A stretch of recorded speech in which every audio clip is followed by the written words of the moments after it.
what do we need? We need something better. We need Bitcoin, right? That is why I'm so bullish on Bitcoin long term. Bitcoin right now is proving itself that it's absolutely essential for people to get away from traditional money, traditional financial systems, and take control of something that can't be inflated artificially, can't be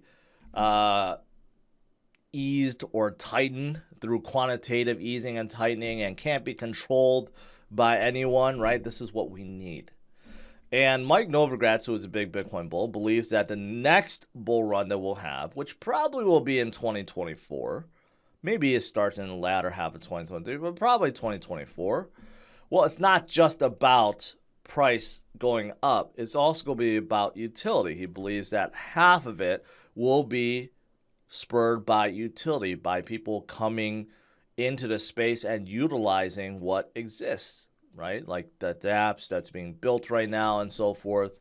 And I think that's true. I mean, more and more dApps are coming into the space. We're having a lot of innovation. Some of them may not do so well right now. They may fail, but ultimately we're at the early stages and we're building, right? That's what's important.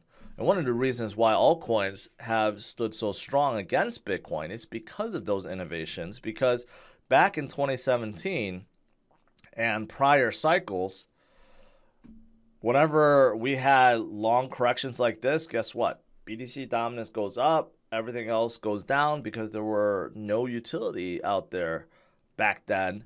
But now it's different. But there will be more. And even with Bitcoin, it's not just altcoins, it's Bitcoin, because let's not forget, Lightning Network is blooming right now, right? So Bitcoin, beyond store value, beyond hedge against inflation, you could use it as a payment system, as a payment rail, right? And that is what Jack Mallers is trying to do with Strike. In fact, he has already done it. You can use Strike to receive and send payments utilizing the Lightning Network. Also, merchants can use this to accept payments, basically virtually free.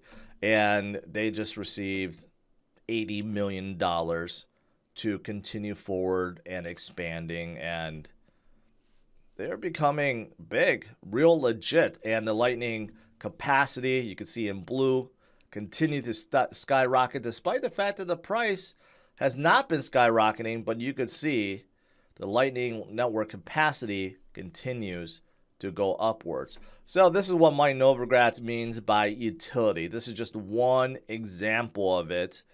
There's so much more that we haven't even thought of yet that will be coming in the next few years, next 5 to 10 years, right?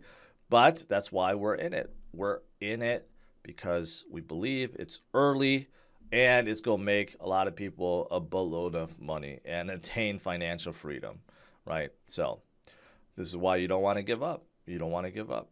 And it's not just the people. I noticed this headline. Fidelity just bought $60 million worth of Bitcoin. They are coming out with their own index funds that tracks Bitcoin. The surprising thing about this is normally when you come out with some kind of index that tracks Bitcoin's price, you don't actually have to buy any Bitcoin. You can just track this price. That's it. But they're coming out with a fund that actually holds Bitcoin. So they bought $60 million worth of Bitcoin. Could be the reason why Bitcoin got jump-started last night. But I would say that's a pretty good thing. Fidelity is one of the largest asset managers in the world, keep in mind. Everyone talks about BlackRock owning $10 trillion worth of assets. Fidelity owns a couple trillion themselves. They're not a mom and pop shop. They are absolutely huge, one of the biggest in the world.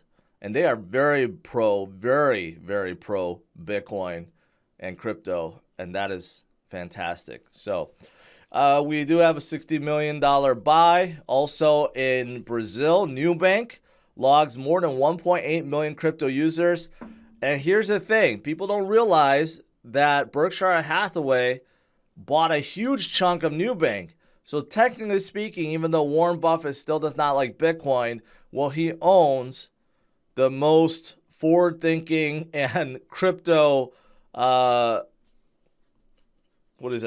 pro-crypto bank in Brazil. So that's fantastic. That's fantastic. So Newbank is offering crypto trading to 1.8 million users in Brazil, one of the largest markets out there, or countries out there, let's say, with a huge amount of population, right? So that is also positive. And of course, I mentioned how more and more people are tuning into what's going on around the world. They want to get involved with Bitcoin, right? And the more services and banks and offerings and dApps that we have, the better it is and easier it is for people to get in. So good stuff. Good stuff. And of course, Bitcoin's percent supply last active for the last 3 years continues to skyrocket. Now 39% all-time high. That means 39% of all Bitcoin has not been touched for 3 years. That's a huge amount. Holders are holding. They're not going away. And of course, new people are coming in. That's why the number of addresses holding at least 0.1 Bitcoin continue to skyrocket. And we're at another all-time high of 3.8 million addresses. All fantastic stuff. Good stuff, guys. Good stuff. Even with Europe getting worse and worse and worse. And let's not even forget about the energy, the huge hike in energy price in Europe too.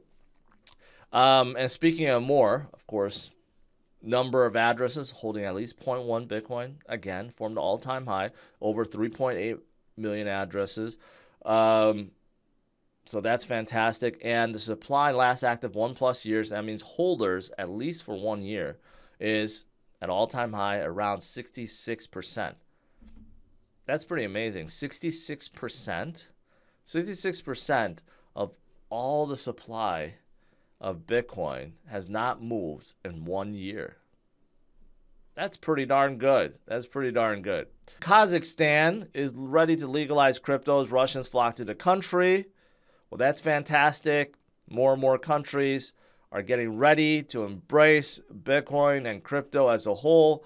And that's what we want to see. They want something better. So this makes sense. A social interest in Bitcoin hits 2-month high. Even as Bitcoin is struggling right now around 19,000, the searches for Bitcoin continues upwards because people are fed up with what's going on, right? There's just so much bad news recently. Bad. But what's good is we have Bitcoin. We have an asset that's better than gold, more scarce than gold, and something that's not controlled by any bankers out there. Controlled by the people, controlled by code. That's what we want, right? So that's the good thing. And overall today, we're seeing a slight recovery. If you're looking to buy Bitcoin and crypto for the first time and you don't know where to get started, head over to CryptosRus.com and click on the best exchange guide. Within, you'll find a list of exchanges that I recommend and some that I use on a daily basis. Head over to CryptosRus.com or utilize the links in the description of this video.